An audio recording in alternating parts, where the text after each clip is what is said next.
En Salud, Dinero y Amor, hablamos de pensiones y ahorro con nuestro experto de Afore Citibanamex, Alejandro Drijansky. Sometimes I feel I've got to run away, I've got to get away from the pain you drive into the heart of me.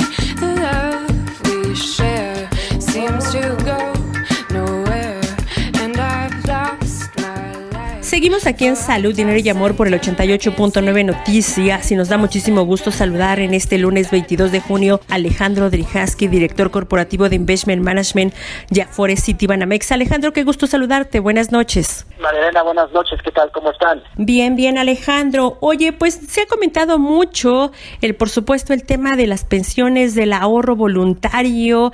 ¿Qué pasa con esto? ¿Qué estrategias se tienen para verdaderamente que la gente que tiene un ahorro pueda elevarlo y que sea una pensión digna o mayor a la que hoy día pueden aspirar? Bueno, María Elena, como bien mencionas, el ahorro voluntario es un esquema que va a venir a fortalecer de una forma importante el ahorro mandatorio, y esto nos pudiera dar un índice de ahorro superior que a su vez equivaldría en una mayor pensión. Y como bien lo dices, existen varios esquemas en donde el ahorro voluntario pudiera tomar una fuerza adicional para los trabajadores y así poder empujar su crecimiento. Pudiéramos, por ejemplo, hablar de un esquema de opt-out, que en español sería algo como modo de fuera, en donde el trabajador por default tenía una aportación voluntaria a su ahorro voluntario, digamos, el porcentaje que tú quieras, un 2% de su salario. Siendo así, para que de esta forma la empresa aporte con un 50% de la aportación que el trabajador hace de forma voluntaria, es decir, de un 1%.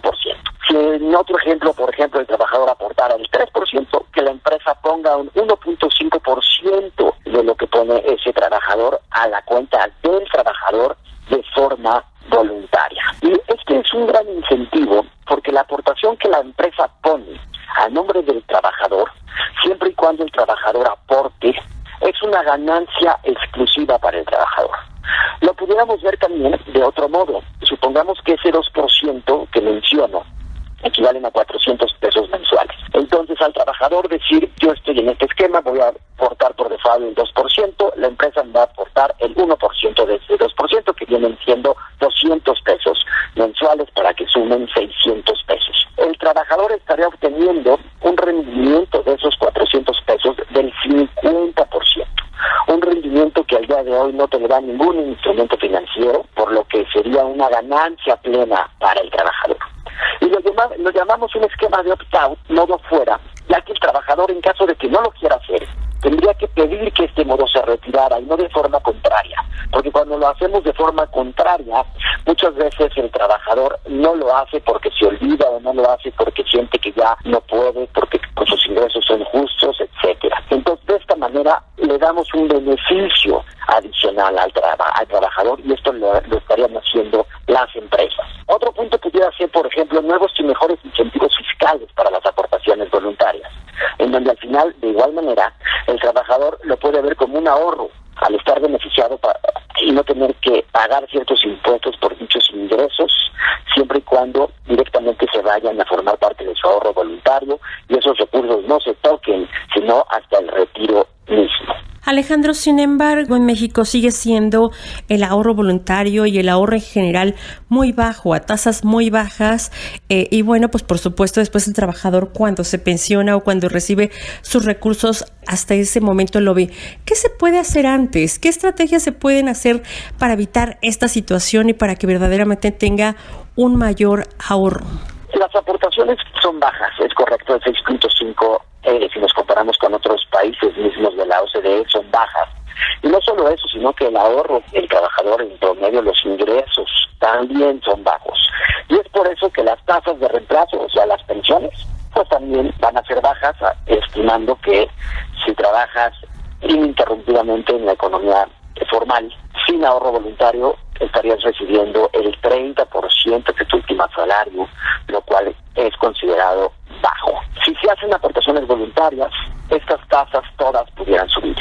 Nosotros recomendamos hacer una aportación voluntaria de al menos otros 6.5%, sumando un 15% de ahorro total, para así poder subir y alcanzar una tasa de reemplazo, es decir, una pensión del 62-65% aproximadamente de tu último salario, mejorando con esto ampliamente la pensión y los recursos que los trabajadores van a recibir en un futuro para su retiro. Pues muchísimas gracias, Alejandro Drijanski, director corporativo de Investment Management y Afore Citibanamex. Gracias por siempre esta disponibilidad y tu información para Salud, Dinero y Amor. Gracias a ustedes. Muchas gracias, amigos. Quédese con nosotros, vamos con mucho más información. Nuestra cápsula de bienestar y seguridad en Salud, Dinero y Amor. Seguimos aquí en Salud, Dinero y Amor, y hoy en nuestra cápsula de patrimonio, en nuestra cápsula de bienestar, vamos a seguir actualizando las cifras, el reporte de casos COVID-19 en la población asegurada.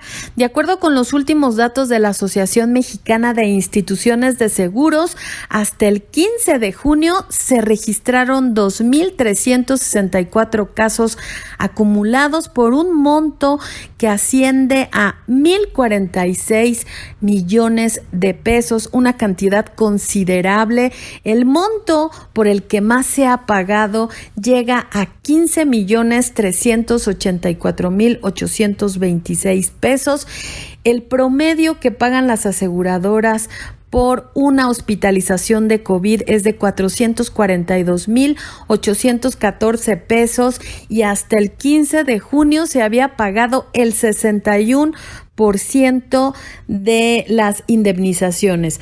El 53% de los casos acumulados de COVID se concentran en la Ciudad de México y en el Estado de México. La Ciudad de México con 963 casos, el Estado de México con 282 casos, Baja California, por ejemplo, con 113.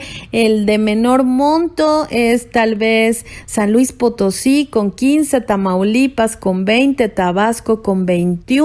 María Elena Vega. Gracias, Romina. Datos muy importantes y de verdad que nos ponen a pensar y, por supuesto, a no bajar la guardia a nuestras finanzas, al blindaje de nuestras finanzas personales. Fíjense, de acuerdo con datos de la AMIS, en gastos médicos hay 159,793 casos en COVID-19 en el país y solo 1.47% tienen seguro. Es muy lamentable porque el costo que se está viendo, que se está necesitando para atender este padecimiento es muy alto. Fíjense, en la población general es de 11.9%, en la población asegurada es del 6%, es la tasa de letalidad. En tasa de contagio en la población general es de 126.63 por cada 100,000 personas y en la población asegurada 26 por cada 100,000 personas. De verdad, los niveles que se están manejando, por supuesto, son datos de la Secretaría de Salud, son los niveles que se están manejando en reporte de casos de COVID en la población asegurada que tenemos. De verdad, si usted tiene un seguro, no lo cancele, de verdad, no lo haga, menos en estos momentos que le podría no solamente salvar la vida o hacer la diferencia de la vida, sino también, por supuesto, apoyarle en sus finanzas. Muchas gracias, María Elena, tienes toda la razón. Es muy importante conservar nuestro seguro de gastos médicos. Sabemos que la situación económica del país es muy complicada, y para aquellas personas que desafortunadamente perdieron su empleo y que ya no pueden pagar su seguro de gastos médicos, es importante que se acerquen a la compañía de seguros con su asesor y busquen entre los dos alternativas para que conserven su antigüedad y también para que puedan continuar con esta protección. Como bien lo decías, tener un seguro de gastos médicos y no tenerlo hace una diferencia muy importante en conservar o no nuestro patrimonio. También es importante mencionar, María Elena, que hay compañías que ya están ofreciendo algunas coberturas para el COVID. Y siguiendo con los datos de la Asociación Mexicana de Instituciones de Seguros, pues obviamente. El rango de edad, el 46% de las indemnizaciones se presenta en personas que van de 40 a 59 años de edad. El sexo masculino sigue punteando en las encuestas, el 65% de los casos corresponden a hombres y el 68% del monto a indemnizar. Es muy relevante seguir al pie de la letra con las medidas de higiene y sana distancia, María Elena. Por supuesto que sí, las medidas pueden hacernos la diferencia, así que hay que tener de verdad muchísimo cuidado. El gasto promedio y cuando alguien se hospitaliza puede andar en los 331,664 pesos. Hay que tener muchísimo cuidado, de verdad. Hay un costo promedio que también puede oscilar de acuerdo con la unidad de cuidados intensivos en los 918,184. Este es costo promedio que puede usted erogar. Y si usted tiene un seguro de gastos médicos mayores, no lo echen saco roto. Es momento de no escatimar en nuestro seguro de gastos médicos mayores. Hasta aquí nuestra cápsula de bienestar de patrimonio familiar. Seguimos con mucho más información en Salud, Dinero y Amor. La salud en Salud, Dinero y Amor. Por 88.9 Noticias. Seguimos aquí en Salud, Dinero y Amor, y como se lo adelantamos al inicio del programa, ya está con nosotros la doctora Alejandra Solís. Ella es médico psiquiatra especialista en trastornos de sueño. Muchas gracias, doctora, por acompañarnos esta noche aquí en Salud, Dinero y Amor. Y vamos a hablar de este tema que es realmente muy importante en este momento de confinamiento, sobre todo porque la rutina también de sueño ha cambiado muchísimo. La rutina de trabajo, cuando se hace el trabajo en casa, uno se duerme mucho más tarde, le dedica muchas más horas a nuestra chamba y también se altera el sueño. Nos estamos durmiendo más tarde, nos estamos despertando más tarde. Doctora, buenas noches, gracias por acompañarnos en Salud, Dinero y Amor, y platíquenos qué podemos hacer y qué se ha visto, qué ha visto usted como médico psiquiatra en esta época de confinamiento. Hola, ¿qué tal? Buenas noches, muchísimas gracias por la invitación. Y bueno, justamente sí es importante saber que el hecho de este confinamiento obviamente va a traer cambios en la adaptación de nuestras rutinas del día. Para empezar, justamente esta disminución de la actividad física disminuye la potenciación de que nosotros podamos dormir a una hora como estábamos acostumbrados. Por otro lado, también la disminución de la exposición a la luz del día, la cual es el principal estímulo que le avisa a nuestro cuerpo que es de día o que ya está a punto de anochecer. Este estímulo, obviamente, ante este confinamiento ha disminuido, por lo cual nos cuesta muchísimo más trabajo conciliar el sueño. Todos estos factores son justamente factores que han afectado nuestro dormir. Realmente mis recomendaciones es tratar primero, sobre todo las personas que están haciendo home office, que destinen un lugar para trabajar y que este lugar para trabajar no sea la cama. ¿Por qué? Porque evidentemente si utilizamos la cama para trabajar o checar correos, checar el celular, pues obviamente estamos acostumbrados a nuestro cuerpo justamente a que la cama es un lugar más para estar despierto que para dormir o descansar. También restringir y limitar nuestro tiempo que destinamos a observar noticias, sobre todo justamente antes de ir a la cama.